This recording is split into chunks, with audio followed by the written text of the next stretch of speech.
लेकिन खबरदार जो किसी ने दोनों खबरों को मिलाकर चुनाव की निष्पक्षता पर सवाल उठाया। भगत नहीं थी, लेकिन आपने तो खुला खेल फर्रुखाबादी खेलना शुरू कर दिया। ना हम लोग उतर गए अगर मैदान पे तो छुपने की जगह नहीं मिलेगी।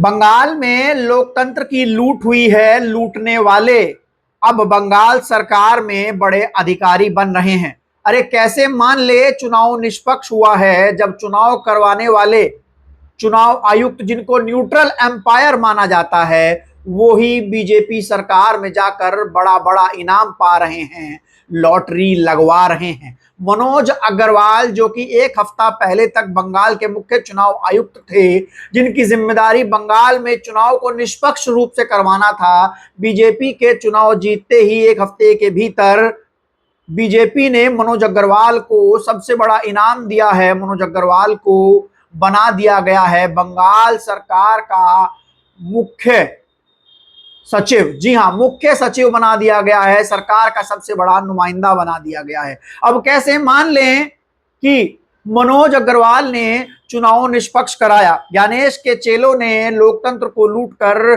भाजपा के दरबार में बेच डाला, भाजपा जीत गई तो भाजपा से इनाम ले लिया। ये वही मनोज अग्रवाल हैं जिस पर ममता बनर्जी ने 100 से अधिक सीटों को लूटने के आरोप लगाए और बताया गया कि उन्होंने मनोज अग्रवाल से बार बार शिकायत की कि बंगाल में भाजपा चुनाव में धांधली कर रही है, बार बार आचार संहिता को तोड़ रही है। लेकिन एक बार भी मनोज अग्रवाल ने टीएमसी की शिकायत पर कार्रवाई नहीं की बीजेपी पर। लेकिन जब जब बीजेपी के लोगों ने टीएमसी के खिलाफ शिकायत की, फिर चाहे जागीर खान वाला मामला हो या कोई और मामला हो, चुनाव आयुक्त और उसके ऑब्जर्वर और उनके नुमाइंदों ने खुलकर टीएमसी के खिलाफ जो है वो कार्रवाई की है। आपको बता दें कि मुख्य चुनाव आयुक्त मनोज अग्रवाल जो कि बंगाल में ज्ञानेश कुमार के बाद चुनाव आयोग के सबसे बड़े अफसर है, जिनका काम चुनाव को निष्पक्ष कराना है, वो अब बंगाल सरकार में मुख्य सचिव बन चुके हैं। जी हां दोस्तों, अब कैसे मान लिया जाए कि चुनाव जो है वो निष्पक्ष हुआ है? कैसे मान लिया जाए? बीजेपी चुनाव जीती है, लगातार बीजेपी के खिलाफ टीएमसी शिकायत कर रही थी, लगातार बीजेपी पर चुनाव को रिग करने के आरोप लग रहे थे, लगातार ममता बनर्जी ने कई बार शिकायत की मनोज अग्रवाल से धांधली को लेकर, एसआईआर में जो वोट काटा जा रहा था, जो 27 लाख वोट काटा गया उसको लेकर। लेकिन एक बार भी मनोज अग्रवाल ने ममता बनर्जी की नहीं सुनी, सिर्फ सुनते रहे बीजेपी की। बीजेपी चुनाव जीती, 200 से ज्यादा सीटें जीती और मनोज अग्रवाल को शुवेंदु अधिकारी ने मुख्यमंत्री बनते ही सबसे बड़ा इनाम दिया, उनको अपनी सरकार में मुख्य सचिव बनाया, जिसको लेकर अब पूरे देश में बवाल मचा हुआ है। सुप्रिया श्रीनेत को सुनिए क्या कह रही हैं। कल बंगाल में पूर्व आईएएस अधिकारी सुब्रतो गुप्ता जो एसआईआर के टाइम पर स्पेशल ऑब्जर्वर नियुक्त हुए थे, उनको नवनिर्वाचित मुख्यमंत्री शुभेंदु अधिकारी का सलाहकार बनाया गया। आज बंगाल में मनोज अग्रवाल जो चुनाव के टाइम पर चीफ इलेक्टोरल ऑफिसर सीईओ थे, उनको बंगाल का प्रमुख सचिव मतलब चीफ सेक्रेटरी बनाया गया है। लेकिन खबरदार जो किसी ने दोनों खबरों को मिलाकर चुनाव की निष्पक्षता पर सवाल उठाए, कतई नहीं। लेकिन मोदी जी, एक बात तो आपसे कहनी है। मेहदी हसन साहब की एक बड़ी फेमस गजल है रंजिश ही सही, अटल जी को बहुत पसंद भी थी। उसमें एक शेर है, कुछ तो मेरे पिंदारे मोहब्बत का भरम रख, तू भी तो किसी रोज मनाने के लिए मुझे आ। तो थोड़ा भरम आप भी रख लेते, निष्पक्षता का थोड़ा भरम आप भी रख लेते कि इतनी मिली भगत नहीं थी। लेकिन आपने तो खुला खेल फर्रुखाबादी खेलना शुरू कर दिया है। वैसे शास्त्रों में इसको क्विड प्रो को कहा गया है। सुप्रिया श्रीनेत चुनाव की निष्पक्षता पर सवाल उठा रही हैं और कह रही हैं कि अब तो खुला खेल फर्रुखाबादी हो गया है। अब अगर कोई कह दे चुनाव आयोग निष्पक्ष है तो कैसे मान लिया जाए? मोदी जी थोड़ा तो समय लेते, अरे थोड़ी तो शर्म करते। ये बात सुप्रिया श्रीनेत कह रही हैं। उसके अलावा ममता बनर्जी ने आरोप लगाए थे कि 100 से अधिक सीटें चुनाव आयोग ने बीजेपी के लिए लूटी हैं और बार बार उन्होंने मनोज अग्रवाल से इस बात की शिकायत की, लेकिन मनोज अग्रवाल ने कुछ नहीं किया। कहा ममता बनर्जी जो हैं वो ड्रामा कर रही हैं, यानी कि ममता बनर्जी शिकायत कर रही थी और मनोज अग्रवाल कह रहे थे ड्रामा कर रही हैं। इससे पहले भी जब नियुक्ति की गई थी मनोज अग्रवाल की, तो इसका विरोध किया था ममता बनर्जी ने। ममता बनर्जी ने जो 6 मुख्य चुनाव आयुक्तों को नियुक्त करने की लिस्ट दी थी, जिन 6 अधिकारियों की लिस्ट दी थी जिसमें से मुख्य चुनाव आयुक्त नियुक्त किया जाना था, उसको नियुक्त नहीं किया गया।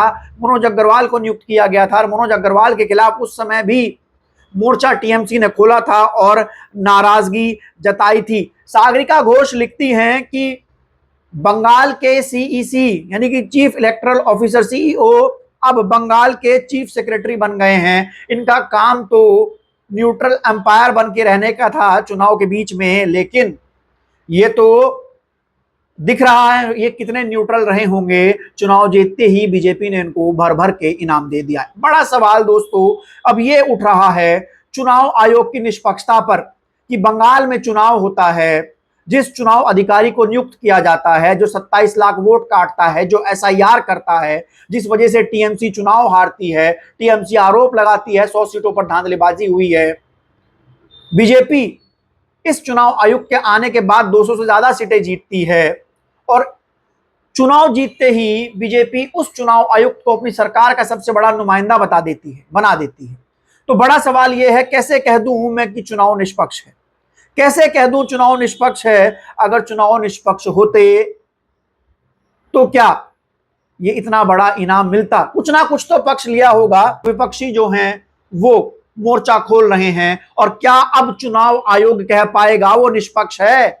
क्या अब चुनाव आयोग कह पाएगा वो निष्पक्ष? इससे पहले सुब्रतो गुप्ता जो कि एसआईआर में ऑब्जर्वर बनाए गए थे बंगाल में, जिनके हाथ के नीचे 27 लाख वोट काटा गया, जिनके हाथ के नीचे 27 लाख जो ऐसे वोटर थे जो वोट डाल रहे थे उनके वोट फ्रीज किए गए, उनको मुख्यमंत्री का निजी सलाहकार बनाया गया। मतलब जो लोग चुनाव करा रहे थे, जिनकी नुमाइंदगी में बीजेपी जीती, वो सारे लोग बंगाल की सरकार में अधिकारी हो गए। सबको इनाम मिला, मोटा मोटा इनाम मिला। वो याद है ना, हम लोग पढ़ते थे कि राजा जब अपने दरबारियों से खुश हुआ करता था तो उनको जागीर बांटा करता था, उनको हीरे जवाहरात बांटा करता था, उनको अप्सराएं दिया करता था, कन्याएं दिया करता था। ऐसा ही कुछ बंगाल में हुआ है। राजा जो है वो खुश हुआ है बंगाल की जीत से, क्योंकि बंगाल पहली बार बीजेपी जीती है और 200 से ज्यादा सीटें जीती है। तो जो चुनाव करवाने वाले लोग थे उनको राजा ने बड़े बड़े पदों से नवाजा है। चंद्रनाथ रथ शुभेंदु अधिकारी के पीए की हत्या में एक बड़ा मोड़ तब आया दोस्तों जब पता लगा कि शुभेंदु अधिकारी कट्टर हिंदूवादी के पीए चंद्रनाथ रथ कट्टर हिंदूवादी की हत्या बलिया के एक कट्टर हिंदूवादी राजा सिंह ने की है, जो कि बीजेपी का नेता है, जिसके संबंध बीजेपी के नेताओं के साथ हैं। राजा सिंह को गिरफ्तार किया यूपी पुलिस ने। बलिया के रहने वाले राजा सिंह को अयोध्या से गिरफ्तार किया और कोलकाता पुलिस को सौंप दिया और बताया गया कि राजा सिंह का हाथ है, राजा सिंह ही वो शूटर है जिसने चंद्रनाथ रथ पर गोली चलाई। राजा सिंह के कुछ पुराने वीडियो वायरल हो रहे हैं जिसमें वो कह रहे हैं कि ममता बनर्जी बंगाल में हिंदू विरोधी सरकार चला रही है, हम जाएंगे वहां पर ममता बनर्जी की सरकार को सबक सिखा देंगे। वहाँ ममता बनर्जी का सरकार है, कोलकाता में हिंदुओं को प्रताड़ित किया जा रहा है, मारा जा रहा है, उन लोगों को घर से भगाया जा रहा है।